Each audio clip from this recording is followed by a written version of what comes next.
शिष्य गुरु को बड़ा दया आई और कहे कि बेचारा 12 वर्ष से है हमारे पास और 3 वर्ष में न संसार मांगा, न धन मांगा, न रुपया मांगा, न पैसा मांगा, न घोड़ा मांगा, न हाथी मांगा, न सुंदर नारी मांगा, न तो जमीन मांगा, न जायदाद मांगा, न महल मांगा, न अटारी मांगा, भगवान को ही मांगा, चलो दे देते। तो कहे बेटा ठीक है, भगवान को पाने के लिए कोई जानते हो? कहे हाँ सब जानते हैं। कहे 5 साल तो रहे हो हमारे साथ, जानते हो भगवान? कहे हाँ भगवान को जानते हैं। कहे ठीक है कोई बात नहीं। रात 12 बजे गुरुजी भगवान से प्रार्थना किया कि हमारा एक शिष्य है उसको किसी तरह से नाथ दर्शन दे दीजिए। भगवान बोले अबे मैं तो चला जाऊंगा लेकिन बड़ी समस्या ये है। अच्छा चलो ठीक है चलते, जाकर कह देना कि हम 12 बजे ठीक 12 बजे आऊंगा आज के 7 बजे। और शिष्य जब सुना भगवान 7वें दिन आएंगे तो उसके तो हंसी का ठिकाना नहीं, खुशी का ठिकाना नहीं, उसके उत्साह का ठिकाना नहीं, उसके प्रसन्नता का ठिकाना नहीं। नाच नाच करके 7 दिन लगा इंतजार कर।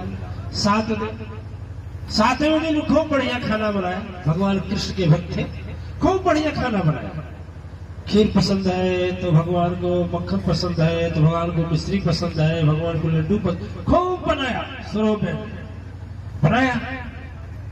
आज जो बाहर निकल कर इंतजार कर रहा था, इतने में एक 70-80 वर्ष का आदमी, इतनी बड़ी बड़ी दाढ़ी, इतनी बड़ा बड़ा बाल और पूरा काला कलूटा और चेहरे में धूल, सर में धूल, फिर कपड़ा जो पहना था कई जगह से फटा था, बंडी पहना था वो भी फटा था, उसमें धूल लगे थे और एक डंडा के बल से ऐसे ऐसे नहीं, डंडा के बल से लोग चलते हैं, डंडा के बल से चलते चलते गए। जब गया दरवाजे पर कहा कि बाबू को आज मैं 7 दिन का खाया हूं, कुछ दिन। कहा अबे आज हमारे घर भगवान आने वाले हैं और तुम आकर के हमारा रद्द करेगा, भिखारी करेगा। भाग। उठाया लाठी। कहा अरे बाबू थोड़ा लाठी उठाया।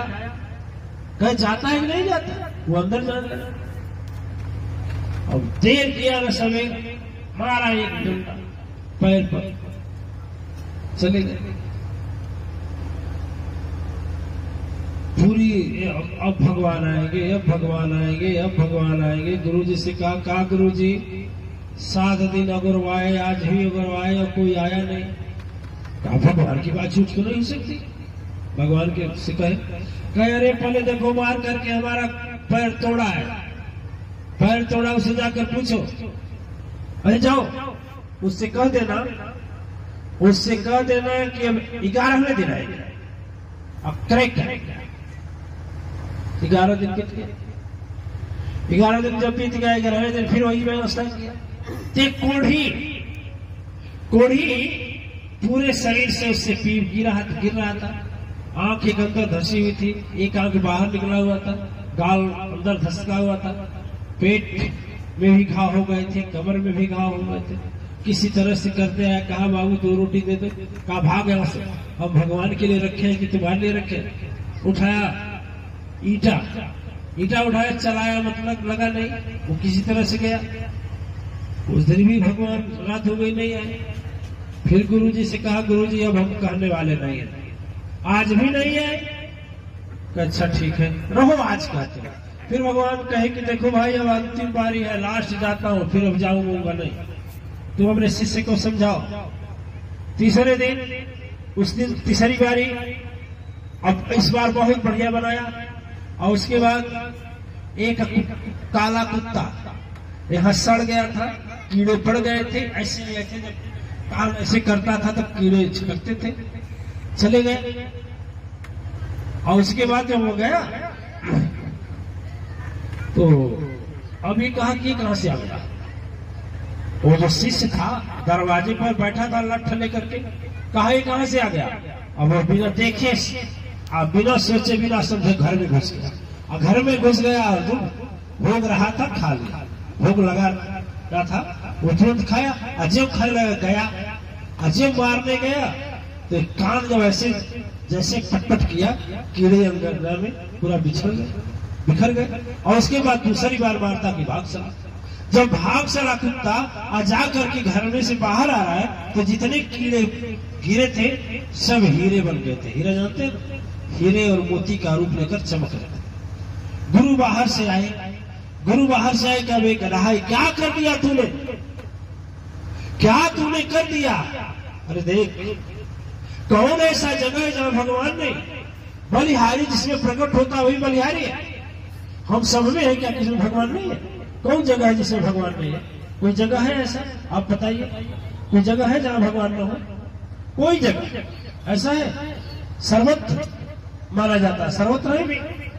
तो वही एक चौपाई लिखी गुरु जी ने।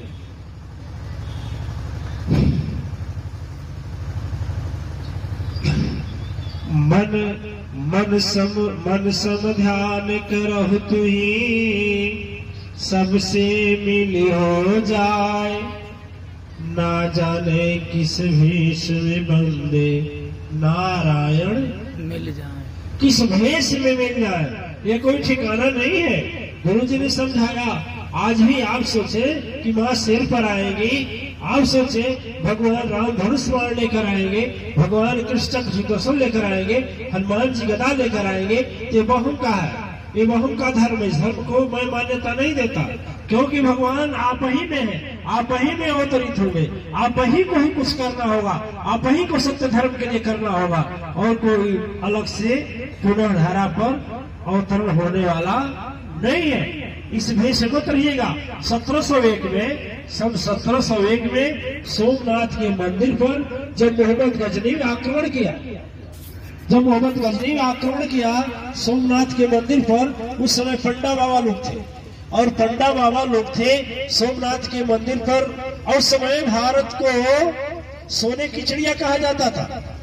1701 में जब आक्रमण किया तो सारे बाबा लोग बैठ गए, तो पंडा बाबा बैठ गए कि भगवान आएंगे, धनुष और बाण चढ़ाएंगे और मारेंगे।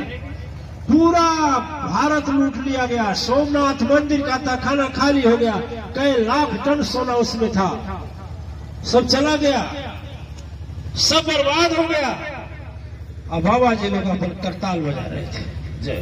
यदि शंख मारे होते ना तो एकाध को तो मरे ही होते। एक शंखियों जो घोंप दिए होते, त्रिशूलिये घोंप दिए होते उखाड़ करके पेट में, तो भी देखिए एक भी नहीं, परिणाम क्या निकला? फिर देखिए धरा पर से सगुण उपासना से लोगों का मन हटने लगा, सगुण में मन नहीं जा रहा था। फिर तब कबीर साहब का आगमन हुआ कि भगवान साकार नहीं है, निराकार है।